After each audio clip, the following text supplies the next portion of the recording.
उम्मीद करती हूँ बहुत बढ़िया होंगे, मजे में होंगे। मैं भी बिल्कुल बढ़िया हूँ। तो जैसा कि आप सभी जानते हैं, हमने DSSB-PRT से रिलेटेड एक पेडागोजी सीरीज स्टार्ट की है।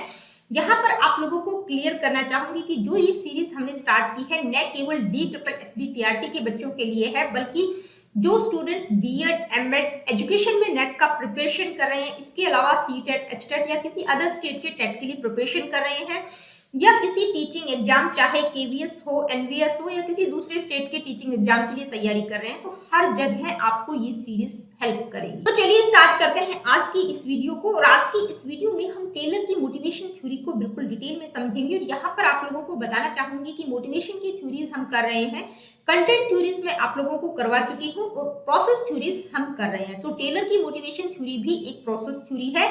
यहाँ पर आप लोगों को एक पॉइंट और क्लियर करना चाहूंगी कि भाई ये जो टॉपिक है यानी कि मोटिवेशन की जो थ्योरीज हैं न केवल बीएड, एमएड वाले स्टूडेंट्स के लिए हेल्पफुल है, बल्कि जो student BBA, PCA, MCA, MCom, BCom, MBA कर रहे हैं, उन सभी स्टूडेंट्स के लिए भी ये थ्योरीज बहुत ज्यादा हेल्पफुल है। और ये मोटिवेशन की थ्योरीज आपको हर जगह देखने को मिलेंगी। So let's have a brief introduction to the topic. देखिए, हमने कहा टेलर की मोटिवेशन थ्योरी, तो यहाँ पर टेलर का पूरा नाम है फ्रेडरिक विंसलो टेलर, जिनका टाइम पीरियड 1856 से 1915 तक रहा है।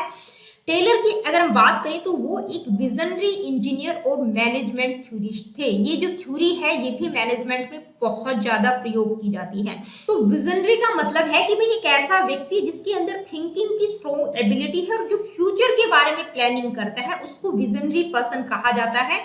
फ्रेडरिक टेलर ने जो थ्योरी डेवलप की है उसका नाम क्या है, इसको किस नाम से जाना जाता है?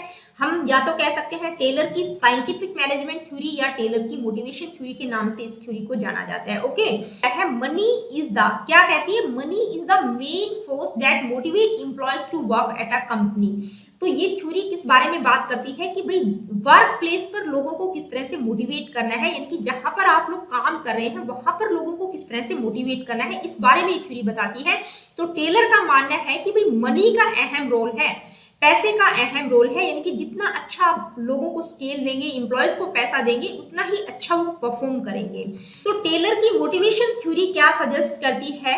Instead of paying employees a fixed salary, they should receive performance based pay। यानी कि उनका मानना है कि भाई जो एम्प्लॉयज काम कर रहे हैं उनको फिक्स्ड सैलरी देने की बजाय परफॉर्मेंस बेस्ड सैलरी दी जानी चाहिए। यानी कि जितना ज्यादा वो हार्डवर्क करेंगे उसी हिसाब से उनकी जो स्केल है, पे स्केल है, उसी हिसाब से उनको पैसा दिया जाना चाहिए। क्योंकि अगर फिक्स सैलरी रहेगी तो मान लीजिए लोगों को पता है कि 6 घंटे काम करना है, अगर मैं कम करूंगा तो भी मुझे उतनी ही सैलरी मिलनी है, ज्यादा करूंगा तो लोग हार्डवर्क करेंगे ही नहीं। ठीक है, तो उनकी परफॉर्मेंस के अकॉर्डिंग उनको पे दिया जाएगा, तो क्या है, लोग मोटिवेट रहेंगे हार्डवर्क करने के लिए, वो विदाउट सुपरविजन के ही हार्डवर्क करेंगे। तो ये किसका मानना है? टेलर का। तो टेलर का क्या मानना है, यानी कि उनका मानना है कि भी लोगों को वर्क प्लेस में मोटिवेट करने के लिए 4 प्रिंसिपल्स होने बहुत जरूरी है, यानी कि 4 प्रिंसिपल्स को ध्यान में रखना बहुत जरूरी है। कौन कौन से प्रिंसिपल्स की बात वो करते हैं? पहला है साइंटिफिक मेथड्स, दूसरा है परफॉर्मेंस बेस्ड पे scale, clear division of responsibilities, और फोर्थ है rigid hierarchy and strict surveillance of employees. ठीक है, ये 4 प्रिंसिपल्स की बात कौन करते हैं? टेलर करते हैं लोगों को मोटिवेट करने के लिए। तो इनको हम 1 बाय 1 समझते हैं। पहला है साइंटिफिक मेथड्स। देखिए, साइंटिफिक मेथड्स का मतलब क्या है, यानी कि इस प्रिंसिपल का मतलब क्या है कि कोई भी टास्क जब आप परफॉर्म कर रहे हो तो उसके लिए जो टेक्निक्स यूज की जाए वो कैसी होनी चाहिए? साइंटिफिकली प्रूवन, यानी कि साइंटिफिकली प्रूव्ड टेक्निक्स का ही प्रयोग किया जाना चाहिए। साथ ही साइंस प्रिंसिपल का मतलब है कि भाई जो आप काम कर रहे हो वो हमेशा ओल्ड तरीके से ही नहीं करना है, यानी कि काम करने के ओल्ड तरीकों से आपको चिपके नहीं रहना है, स्टिक नहीं रहना है, बल्कि काम को इफेक्टिव और एफिशिएंट करने के लिए उसकी जो टेक्निक्स है उसमें लगातार डेवलपमेंट होते रहना चाहिए। यानी कि एक ही तरीके से काम नहीं करना है, बिल्कुल उसमें नए नए इनोवेशंस होते रहने चाहिए, नई नई तकनीकों का प्रयोग करते रहना चाहिए। नेक्स्ट है क्लियर डिवीजन ऑफ रिस्पॉन्सिबिलिटीज, यानी कि रिस्पॉन्सिबिलिटीज को डिवाइड करते टाइम बिल्कुल प्रॉपर तरीके से किया जाना चाहिए। क्लियर डिवीजन होना चाहिए रिस्पॉन्सिबिलिटीज का। कहने का मतलब है कि भाई एक बिजनेस मैनेजर का अहम रोल होता है कि वो क्या करे, divide employees to specialise in one task rather than perform multiple task. यानी कि जो भी डिवीजन वो करे तो इस तरीके से करे कि जो व्यक्ति किसी एक पर्टिकुलर फील्ड में एक्सपर्ट है, स्पेशलाइज है, उसको वही टास्क दिया जाए रादर देन मल्टीपल टास्क। यानी कि किसी एक एम्प्लॉय को अगर आप बहुत सारे टास्क दे देंगे तो वो उनको प्रॉपर तरीके से नहीं कर पाएगा। तो हर इंडिविजुअल को वही टास्क दिया जाए जिस काम में वो एक्सपर्ट हो। इससे होगा क्या कि वो अपने काम को एक्सपर्ट तरीके से परफॉर्म कर पाए। तो नेक्स्ट प्रिंसिपल क्या कहता है, नेक्स्ट प्रिंसिपल है परफॉर्मेंस बेस्ड पे स्केल। यानी कि जो पे स्केल है वो किस पर बेस्ड होना चाहिए, परफॉर्मेंस पर बेस्ड होना चाहिए। तो मैनेजर्स का अहम रोल है कि जो अच्छा काम करते हैं, जो हाई परफॉर्मिंग एम्प्लॉयज हैं, जो बहुत अच्छा काम कर रहे हैं, हार्ड वर्क कर रहे हैं, उनको कुछ ना कुछ इंसेंटिव्स दिए जाने चाहिए, बोनस वगैरह उनको दिए जाना चाहिए, ताकि उनको क्या लगे कि भी उनके हार्डवर्क को रिकॉग्नाइज किया जा रहा है। तो इससे क्या होगा, वो मोटिवेट होंगे अच्छा काम करने के लिए और ज्यादा काम करने के लिए। नेक्स्ट प्रिंसिपल है rigid hierarchy and strict surveillance of employees. देखिए, रिजिड हायरार्की का मतलब है जो पदानुक्रम, जो हायरार्की बनाई जाए वो रिजिड होनी चाहिए, फ्लेक्सिबल नहीं होनी चाहिए। और सर्वेलेंस का मतलब है निगरानी, वॉच केयरफुली, ठीक है। यानी कि किसकी निगरानी रखनी है, इम्प्लॉयज की, यानी कि इम्प्लॉयज की सख्त निगरानी रखनी है। और हायरार्की कैसी होनी चाहिए, रिजिड होनी चाहिए। तो इससे होगा क्या, इससे क्या होगा कि भी जो इम्प्लॉयज हैं वो अपनी रिस्पॉन्सिबिलिटीज के प्रति खुद ब खुद अवेयर रहेंगे, मतलब बहुत केयरफुली अपनी रिस्पॉन्सिबिलिटीज को पूरा करेंगे। यहाँ पर उनको पता भी रहेगा कि वर्क प्लेस में हमें किसको रिपोर्ट करना है।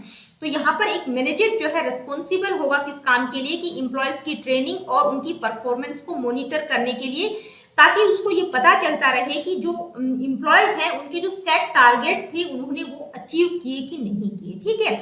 तो कहने का मतलब है कि हायरार्की रिजिड होनी चाहिए और एम्प्लॉयज को स्ट्रिक्टली क्या करना है, बिल्कुल ऑब्जर्व करना है, केयरफुली वॉच करना है कि वो अपना काम प्रॉपर तरीके से कर रहे हैं कि नहीं।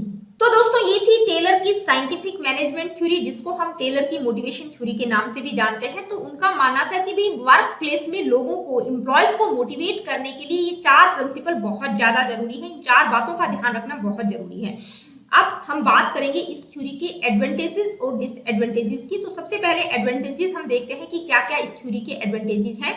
फर्स्ट है इंक्रीज प्रोडक्शन, यानी कि प्रोडक्शन को इंक्रीज करती है। कैसे करती है, the employees are strictly supervised by their managers and have set targets to achieve, therefore the productivity of employees are likely to increase.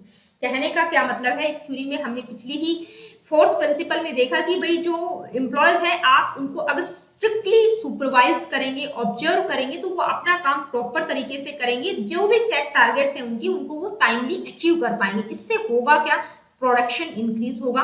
Next है cost of production is reduce. देखिए, production का जो cost है वो reduced हो जाएगा। Scientific management का main मकसद क्या है, मेन एम क्या है कि भाई टेक्नोलॉजी कैसी होनी चाहिए, बेस्ट होनी चाहिए, और जो भी काम किए जाए उसके तरीके कैसे होने चाहिए, बिल्कुल एफिशिएंटली काम किया जाना चाहिए। तो इससे क्या होगा, यानी कि आप अच्छी टेक्नोलॉजी का यूज करेंगे, अच्छे तरीकों से काम करेंगे, तो क्या होगा कि प्रोडक्शन में जो कॉस्ट आ रहा था, जो लागत लग रही थी, वो कम हो जाएगी, क्योंकि काम बेहतर तरीके से फटाफट हो रहा है। नेक्स्ट है पेमेंट सिस्टम। देखिए, पेमेंट सिस्टम किस तरह का होना चाहिए, परफॉर्मेंस सिस्टम होना चाहिए। परफॉर्मेंस बेस्ड पे की बात ये करते हैं। इनका मानना है कि फिक्स सैलरी बिल्कुल नहीं होनी चाहिए, क्योंकि फिक्स सैलरी होगी तो एम्प्लॉयज काम करेंगे ही नहीं। तो उनकी परफॉर्मेंस के अकॉर्डिंग उनको बेनिफिट्स दिए जाने चाहिए, ताकि वो हार्ड वर्क करने के लिए मोटिवेट रहे और उनको सुपरविजन की भी आवश्यकता ना पड़े। क्योंकि जब आप परफॉर्मेंस बेस्ड पे देंगे तो लोगों को सुपरवाइज करने की आवश्यकता नहीं होती। नेक्स्ट है डिक्रीज्ड इन एक्यूरेसी। देखिए, जब साइंटिफिकली टेस्टेड मेथड्स का प्रयोग किया जाएगा, बेस्ट मेथड्स इस्टेब्लिश किए जाएंगे, तो उससे क्या होगा, इन एक्यूरेसी डिक्रीज होगी। जो एम्प्लॉयज होंगे वो अपने काम को अच्छे तरीके से, यानी कि जो भी स्पेसिफिक टास्क उनको दिया जाएगा वो एक्सपर्ट तरीके से अपने काम को कर पाएंगे। इससे एक्यूरेसी डिक्रीज होगी। तो ये कुछ एडवांटेजेस थे इस थ्योरी के। अब कुछ डिसएडवांटेजेस भी हम देख लेते हैं, क्या क्या डिसएडवांटेजेस है। पहला है कॉस्टली मेथड। देखिए, कॉस्टली मेथड है, कैसे है, establishing a scientific management theory will require a lot of investment from the organisation. देखिए, साइंटिफिक मैनेजमेंट थ्योरी को एस्टैब्लिश करने के लिए जो इन्वेस्टमेंट है किसी भी ऑर्गेनाइजेशन के लिए बहुत इंपॉर्टेंट है, यानी कि उसको बहुत ज्यादा इन्वेस्ट करना पड़ेगा इस काम को करने के लिए, क्योंकि जो भी मेथड्स यूज किए जा रहे हैं वो क्या है, साइंटिफिकली टेस्ट उनको किया जा रहा है, प्लानिंग क्या रहेगी, ट्रेनिंग क्या रहेगी स्टाफ की, इसके लिए क्या चाहिए, लॉट ऑफ फंड्स, यानी कि बहुत ज्यादा पैसे की आवश्यकता पड़ेगी, बहुत ही कॉस्टली मेथड है। नेक्स्ट है इंक्रीज्ड अनएम्प्लॉयमेंट। देखिए इससे अनएम्प्लॉयमेंट इंक्रीज होगा कैसे, क्योंकि एक तो ये टेक्निकल अप्रोच है और दूसरा स्पेशलाइजेशन और टास्क एग्जीक्यूशन, यानी कि किसी भी टास्क को एग्जीक्यूट करने में स्पेशलाइज होना बहुत जरूरी है किसी भी एम्प्लॉय का, ठीक है। तो यहाँ पर टेक्निकल अप्रोच के कारण हो क्या रहा है कि इंप्लॉयज को कौन रिप्लेस कर रहा है, टेक्नोलॉजी, यानी कि 10 लोगों का काम टेक्नोलॉजी के द्वारा इजीली हो रहा है, तो टेक्नोलॉजी ह्यूमंस को रिप्लेस कर रही है। इससे होगा क्या, अनएम्प्लॉयमेंट यानी कि बेरोजगारी बढ़ जाएगी।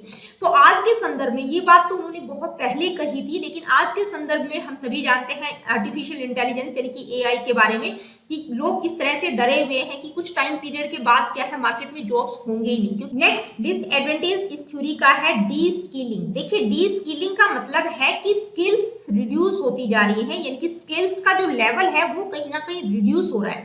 किस कारण से हो रहा है, due to the task specialisation and complete responsibility taken by managers. यानी कि एक तो टेलर टास्क स्पेशलाइजेशन की बात करते हैं, उनका मानना है कि जो एम्प्लॉय जिस काम में स्पेशलाइज्ड हो उसको वही काम देना है। दूसरा जो सारी की सारी रिस्पॉन्सिबिलिटीज हैं वो किसकी है, मैनेजर की है, ठीक है। मैनेजर की देख रेख में एम्प्लॉयज काम करते हैं, तो इससे एम्प्लॉयज की क्रिएटिविटी स्किल्स भी कहीं ना कहीं दबकर रह जा रही है।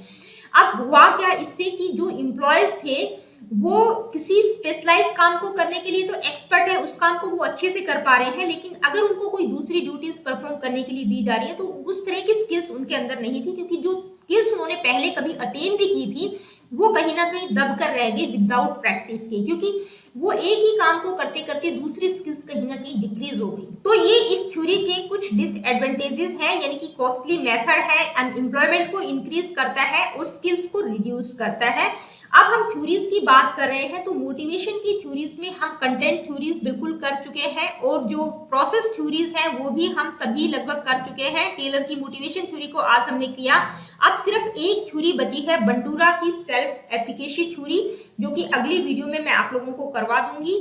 तो दोस्तों यहाँ पर एक बात कहना चाहूंगी कि मोटिवेशन का टॉपिक उसके बाद खत्म हो जाएगा, यानी कि बंडूरा की सेल्फ एफिकेसी थ्योरी के बाद हम एक नया टॉपिक स्टार्ट करेंगे। तो जो स्टूडेंट्स मुझे रेगुलर वॉच कर रहे हैं, रेगुलरली वीडियोस देख रहे हैं, तो उनसे रिक्वेस्ट है कि वो मुझे कमेंट करके जरूर बताएं कि इसके बाद हम कौन सा टॉपिक स्टार्ट करें, माइक्रो टीचिंग करें, कम्युनिकेशन प्रोसेस का करें, करिकुलम का करें या लीडरशिप का करें। क्योंकि मैंने जो है DSSB-PRT के सिलेबस पर जो वीडियो बनाई थी तो वहां पर आप लोगों को सिलेबस भी प्रोवाइड किया था, तो आप लोग मुझे कमेंट करके बता सकते हैं कि मैडम इसके बाद आप ये टॉपिक स्टार्ट कर दीजिए। तो दोस्तों आज की वीडियो में इतना ही, मिलती हूँ आप लोगों से अपनी अगली वीडियो में। Really good, take care of yourself.